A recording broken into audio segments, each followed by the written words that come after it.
ছোট ছোট ফুলের চারা লাগিয়েছে, কি সুন্দর না? দেখো দারুণ লাগছে কিন্তু ফুল গাছগুলো, কত ফুল দেখেছো বন্ধুরা, সেই লাগছে কিন্তু। গাঁদা ফুলগুলো দেখো শুধু। দোকান, এটা হলো ডাবের দোকান।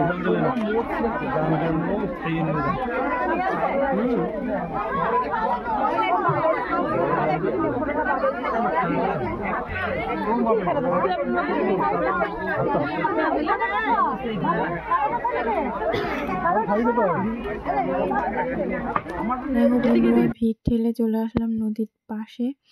এখানে ব্রিজ আছে, ব্রিজে উঠতে যাচ্ছিলাম কিন্তু পুলিশের জন্য, পুলিশ বলছে ওখানে ভেঙে গেছে, যাওয়া যাবে না। তাই আমরা সাইড কেটে চলে আসলাম এই সাইডে। দেখো কি বড় বড় বোট দাঁড়িয়ে আছে ওখানে। তোমরাও আসলে আসতে পারো। কেমন লাগলো ভিডিওটা জানাবে। টাটা।